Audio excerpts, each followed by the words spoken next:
রায়গঞ্জ থেকে একটি বড় আপডেট আসছে। কংগ্রেস কর্মীকে মারধরের অভিযোগ রায়গঞ্জে বিধানসভার একটি বুথে সেখানে কংগ্রেস কর্মীকে মারধরের অভিযোগ উঠছে শাসক দলের বিরুদ্ধে। বিক্রমাদিত্য রয়েছে আমার সঙ্গে এই মুহূর্তে সরাসরি রায়গঞ্জ থেকে। বিক্রমাদিত্য, কাদের বিরুদ্ধে অভিযোগ, ঠিক কি হয়েছিল? দেখো, এখানে অভিযোগ কিন্তু তৃণমূল কংগ্রেসের যে কোঅর্ডিনেটর রয়েছে তার বিরুদ্ধে। সকালবেলায় কংগ্রেস কর্মী তার বুথ দেখতে গিয়েছিলেন 5টা সাড়ে 5টার সময়। সেখান থেকে তখন ফেরত আসছিলেন, মাঝ রাস্তায় তাকে দাঁড় করিয়ে 77 বছর বয়সী এক ভদ্রলোককে বেধড়ক মারধর করা হয়।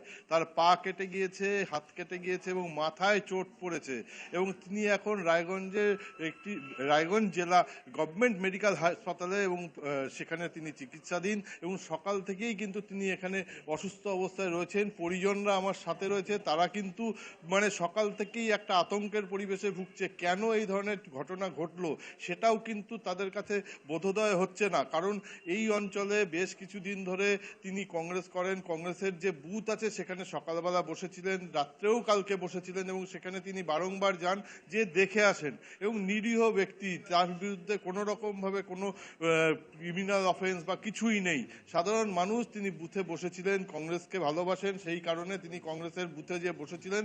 আজ সকালে সেই বুথটি আবার দেখতে গিয়েছিলেন যে কোনো কিছু হয়েছে নাকি, কিন্তু সেখান থেকে যখন তিনি ফেরত আসেন তখন মাঝ রাস্তায় তাকে কোঅর্ডিনেটর দাঁড় করায় এবং কোনো কথা না বলে বিনা প্ররোচনায় তাকে আঘাত করে এবং তাকে মারধর করে বলে অভিযোগ। এবং সেই অভিযোগের ভিত্তিতে তখন তাকে এলাকার মানুষ যখন তাকে ধরে নিয়ে এসে রায়গঞ্জ গভর্নমেন্ট মেডিকেল কলেজ হাসপাতালে ভর্তি করেছে এবং তার সাথে ওনার স্ত্রী রয়েছে। ভদ্রলোকের নাম শ্রীবাস শাস্ত্রী, তার স্ত্রী আমার সাথে রয়েছে। কি ঘটনা ঘটেছে সেটা আমরা জেনে নিচ্ছি। আপনার নাম? আমার নাম বাসনা ঢালি। কি হয়েছে ঘটনাটা? আমার স্বামী সকালে গেল, লুঙ্গি পরে এমনিই গেল হাঁটতে হাঁটতে, বলে দেখে আসি। তারপরে শুনি কি যে ওকে মারছে, মারছে, আমাদের কমিশনার ধরে মারছে, ধুমাধুম মারছে, ফালাই দিচ্ছে, হাতে পায়ে সব জায়গায় কাটে গেছে, মাথার মধ্যে দিচ্ছে, মাথা ব্যথা। কেন মারলো? মারলো কেন সেটা তো আমি বুঝি না। ওই যে ভূত বসতো আমাদের বাড়ির পাশেই, উনি বসে, ওর জন্যই ওর অপরাধ। আর তো আমি কোনো অপরাধ দেখি না, ওর সাথে কোনো আমাদেরই নাই, কোনো অপরাধ তো আমি দেখি না। আর আমার ভোট আমি কারে দিব না দিব সেটা আমার ব্যক্তিগত ব্যাপার, বলে সেটা তো আর আমি বলতে জানি যে আমি অমুকের দিব, করে দিই, কংগ্রেসের ইচ্ছে ভোট সেই, তার লেগে কি আমার অপরাধ? দেখতে পেলাম যে ওনার অপরাধ একটাই, তিনি বুথে বসেছিলেন। ওনার কিন্তু কোন দিকে ভোট দেবেন সেটাও কিন্তু তিনি বলেননি। তিনি যেহেতু কংগ্রেসের বুথে বসেছিলেন, এটাই তার অপরাধ। সেই অপরাধে তাকে মারধর করা হয়েছে। এখানে কংগ্রেসের যে বুথ প্রেসিডেন্ট আছে তার সাথে আমরা কথা বলে নেবো। দাদা, আপনার নাম?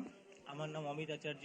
কি হয়েছিল ঘটনাটা? ঘটনাটা হয়েছিল যে শ্রীবাস কাকু আমাদের সঙ্গে প্রতিদিন সন্ধ্যাবেলা আমাদের 25 নম্বর ওয়ার্ডে একটা কার্যালয় করা হয়, তো সেখানে সন্ধ্যাবেলা করে আমরা প্রতিদিন বসি।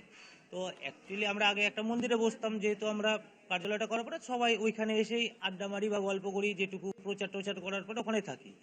তো সেই ক্ষেত্রে ওনাকে কালকে রাত্রেবেলা আজকে সকালে যেহেতু ইলেকশন হবে তার জন্য আমরা কয়েকটা বুথ করা হয়েছিল, যেখানে গিয়ে সবাই বসবে সাধারণ মানুষের সুবিধার্থে।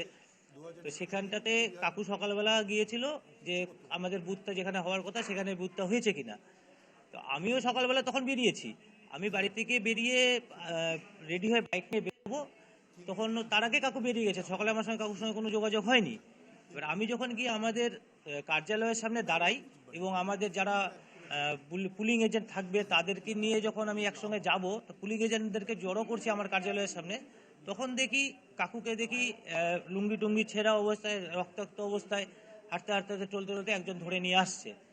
আমি তো দেখে সঙ্গে সঙ্গে আগিয়ে গেলাম, কি হয়েছে ব্যাপারটা। তো বললো এরকম, আমি তোর ওখানে গিয়েছিলাম বসার জন্য, তো দেখতে গেলাম যে হচ্ছে কিনা। তো আমাকে নদ ওখান থেকে বাইক নিয়ে গেছিলো, তো নদর সঙ্গে আরেকজন ছিল বাইকে, দুজন মিলে আমাকে ওখানে রাস্তার মধ্যে দাঁড় করিয়ে নিয়ে বাইকটা